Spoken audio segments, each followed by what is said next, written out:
साथियों, मैं शिवविजय Singh, CLIA division Faizabad.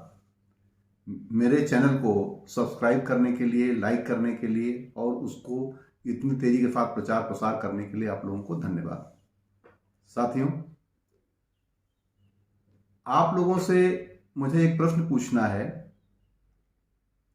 और वो प्रश्न इस तरह से है कि अपने परिवार में या जिस परिवेश में आप रह रहे हैं, जिस गांव में रह रहे हैं, जिस घर में रह रहे हैं, जिस क्षेत्र में रह रहे हैं,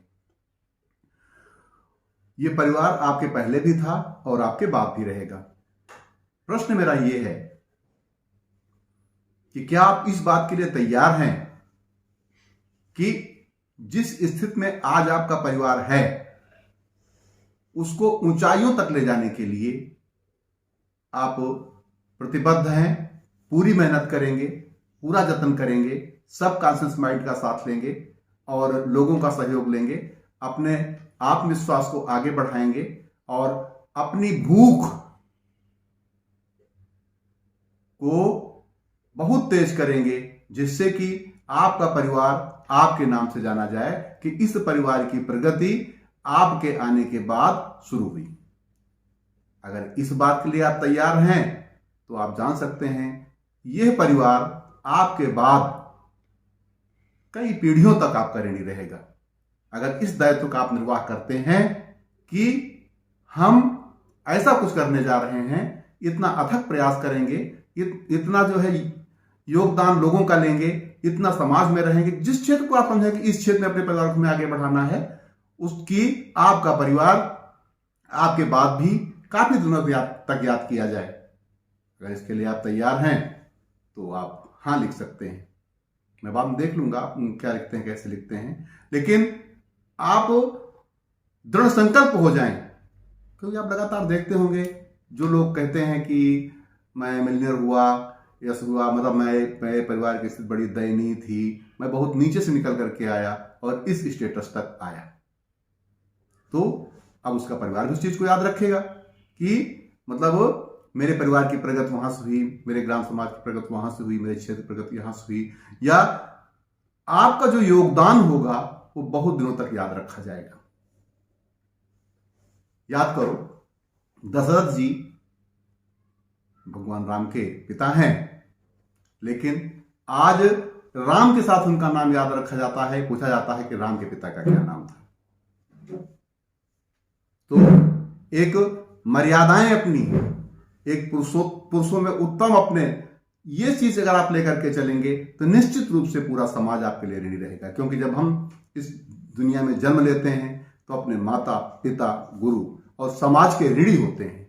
उस ऋण को उतारने के लिए हमें कुछ समाज के लिए करना पड़ता है, कुछ अपने माता पिता के लिए करना पड़ता है, कुछ परिवार के लिए करना पड़ता है। इस चीज के लिए आपको तैयारी रखनी ही चाहिए और हरदम तैयार रखना चाहिए कि हमारा योगदान हमारे बाद भी इस समाज में याद किया जाए। जिस क्षेत्र को भी आपने चुना है उस क्षेत्र में आप ऐसा योगदान दें कि आप बहुत न याद रखे जाएं और आप एक युग पुरुष अगर नहीं बन सकते हैं तो परिवार का पुरुष तो बन सकते हैं, जिसके पौरुष से परिवार आगे बढ़ा और समाज आगे बढ़ा। क्योंकि एक बहुत ही सीधी सी बात है कि हम कहां जन्म लेंगे, किस परिवार में जन्म लेंगे, किस स्थिति में जन्म लेंगे, यह हमारे ऊपर निर्भर नहीं करता है। यदि हमने निर्धनता में जन्म लिया है, गरीबी में जन्म लिया है, अभाव में जन्म लिया है, तो हमारा दायित्व बनता है कि जब हम इस दुनिया को छोड़ेंगे, इस परिवार को छोड़ेंगे, इस घर को छोड़ेंगे, इस समाज को छोड़ेंगे, तो एक अच्छे स्तर पर ले जाकर के छोड़ेंगे। क्योंकि गरीबी में जन्म लेना हमारे अधिकार में नहीं था, लेकिन अगर गरीब होकर के हम मर जाएं तो यह हमारे ऊपर अभिशाप है। क्योंकि हम भीड़ नहीं पैदा हुए हैं।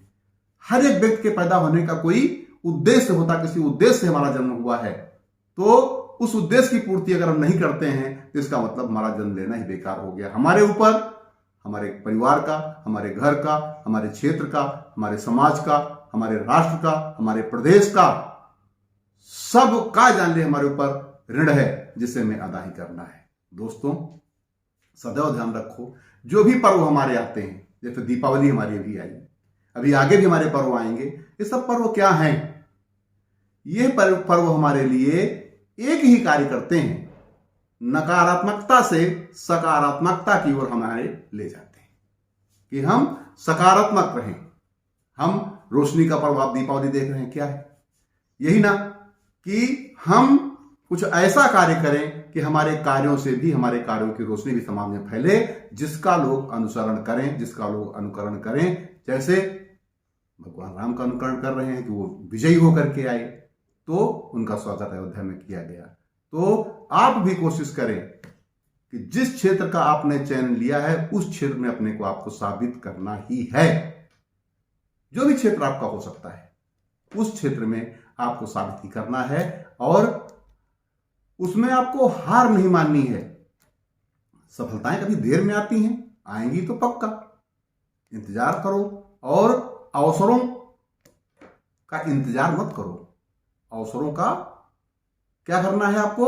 अवसरों को आप पैदा करो, नए नए अवसर पैदा करो, नए नए प्रयोग करो, नए नए लोगों से मिलो। और निश्चित रूप से यदि आप मार्केटिंग के क्षेत्र में हैं, तो एक बात ठीक से जान लीजिए कि सबसे ज्यादा सफलता के, सबसे जल्दी सफलता के चांसेस मार्केटिंग क्षेत्र में ही हैं। क्योंकि यहां पर हम वेतन भोगी नहीं हैं, हम कर्मचारी नहीं हैं जहां पर हमारा वेतन बढ़ाया जाएगा, हमारे बारे में लोग दूसरे निर्णय लेंगे। हमें क्या, हम जितना कुछ करेंगे उतना ही हमें आगे मार्केटिंग में प्रोग्रेस होती चली जाएगी, और मार्केटिंग के हम पुरोधा माने जाएंगे। तो मार्केटिंग में सीखो, और मार्केटिंग में धैर्य रखो, मार्केटिंग में रिजेक्शन से ना डरो, मार्केटिंग में नए लोगों से मिलने से ना डरो, जो भी कार्य कर रहे हो। क्योंकि अगर आपको मार्केटिंग आ गई, तो ये मेरा दावा है कि आप समाज के किसी भी कार्य में, किसी भी क्षेत्र में, चाहे वो सेवा का क्षेत्र हो, चाहे वो उत्पादन का क्षेत्र, चाहे जो भी क्षेत्र हो, हर क्षेत्र में आप अग्रणी ही रहेंगे। तो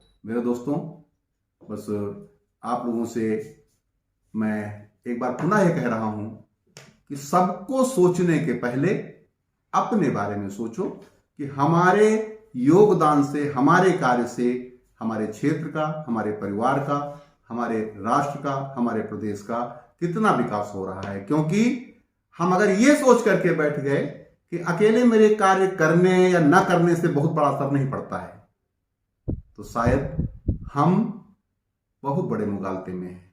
क्योंकि एक व्यक्ति के कार्य करने से बहुत फर्क पड़ता है, और कार्य न करने पर भी बहुत बड़ा फर्क पड़ता है।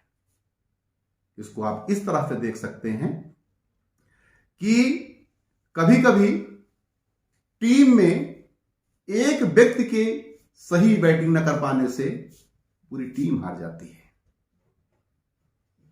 तो आप ऑलराउंडर बने, अपना पूरा ध्यान अपने कार्य पर लगावें, लोगों से योगदान लें, लोगों को योगदान दें, और निश्चित रूप से सफल होने के लिए कोशिश करो दूसरे लोगों को सफल बनाने की। जब दूसरे लोग सफल बनेंगे, दूसरे लोगों की उन्नति होगी, तो आपकी उन्नति स्वतः ही हो रही है। उन लोगों से मिलो जो सफल हो चुके हैं। सफल लोगों से द्वेष मत बनाओ। जो लोग किसी भी क्षेत्र में सफल हुए हैं, अगर वो क्षेत्र आपका है, तो उनके अनुभवों से लाभ लें। क्योंकि अगर हम सफल व्यक्ति से दूरी बनाते हैं, तो इसका मतलब हम अपने दुर्भाग्य को निमंत्रण दे रहे हैं, क्योंकि हम भाग्य को ही कोस रहे हैं। क्योंकि जिसे हम भाग्य कहते हैं ना, भाग्य कुछ नहीं है। लगातार असफलताओं से भी हार ना मान करके जिस व्यक्ति ने लगातार प्रयास किए और उसके बाद उसको सफलता हासिल हुई, तो लोगों ने उसे क्या कहा? बहुत भाग्यशाली है।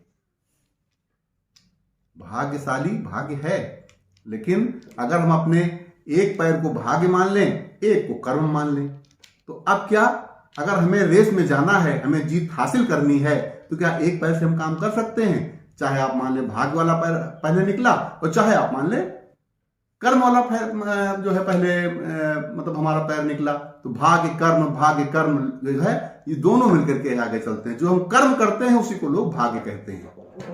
तो अपने कर्म पर विश्वास रखो और कर्म पर विश्वास इस तरह से रखो कि जो आज तुम बोओगे उसे तुम्हें कल काटना ही है। वो कल कब आएगा, थोड़ा ज्यादा समय भी हो सकता है। तो अपने मन में, मस्तिष्क में अच्छे विचारों को बोइए, अच्छे विचारों को सुनिए, अच्छे विचारों का प्रयोग कीजिए, और सब कुछ जब ऐसा आप करेंगे तो आपको सब अच्छा ही अच्छा हो रहा है, और आप लोगों के अच्छे से अच्छे लोगों से ही मुलाकात भी हो रही है। साथियों, मैं एक बार पुनः कह रहा हूं कि आपका कर्म क्षेत्र ही आपका सब कुछ है। आप कर्म योद्धा हैं, कर्मवीर हैं, और सबके साथ साथ ये है कि आपको मूल भावना आपकी ये होनी चाहिए कि आप जरूरत पड़े तो दूसरों का सहयोग भी करें, दूसरों से सहयोग भी लें, किसी से द्वेष न करें, और निश्चित रूप से अपने लक्ष्य पर अड़े रहें। तब तक अड़े रहें जब तक आपको सफलता अर्जित नहीं हो जाती है। अगर आप देखना चाहें सहयोग से क्या होता है तो आप देखें, एक आपने ट्रेन देखी, ट्रेन में इंजन एक होता है और उसके सहारे कितने जान लेके जो है ट्रेन में डिब्बे लगे होते हैं, वो सब उसी के साथ दौड़ लेते हैं। ये है सहयोग, ये है कोऑपरेशन। और तो इस तरह से आप मान करके चलें। ओलंपिक के खेल में आप देखें क्या होता है। ओलंपिक के खेल में ये होता है कि मसाल एक आदमी को दूसरे को दी जाती है, दूसरा आदमी अगले देता है, दूसरा अगले देता है, कहीं कुछ नहीं होता। लेकिन जिसके हाथ में मसाल बुझ जाए उस आदमी के ऊपर दोष होता है। तो निश्चित रूप से विकास की मसाल आपके परिवार में आप एक दूसरे को आगे देते चले जाएं, समाज को देते चले जाएं, लेकिन विकास की मसाल आपके हाथ में कभी भी न धीमी हो और न रुकनी चाहिए। यह आपका जज्बा होना चाहिए कि स्थितियां कैसी भी होंगी, हर स्थिति में हमें आगे ही बढ़ना है। इस बात की परवाह नहीं करनी है कि ये असफलताएं जो आ रही हैं इससे आप हताश हो जाएं। असफलताएं तो आपका क्या है, आपका परीक्षण कर रही हैं। इन सबको जब आप पार करेंगे, हर्डल्स को पार कर लेंगे, तो निश्चित रूप से चोटी पर आप ही होंगे। क्योंकि चोटी पर जो व्यक्ति खड़ा है उसको यह विश्वास है कि यहां पे मैं गिर नहीं सकता हूं। जो लोग नीचे खड़े होते हैं वो सोचते हैं जान ले कि चोटी पर जाऊं, कहीं गिर न जाऊं। तो नकारात्मक को अपने दिल दिमाग में जगह मत दीजिए, और हरदम याद रखिए कि नकारात्मकता को, अंधेरे को कोसने से अच्छा है एक प्रकाश का दीपक जलाइए। और वहां जब प्रकाश हो जाएगा तो आप अंधेरे से लड़े तो नहीं, अंधेरा स्वतः अपने आप चला जाएगा। धन्यवाद साथियों। अब आपसे हम अगले एपिसोड में फिर मिलेंगे। धन्यवाद।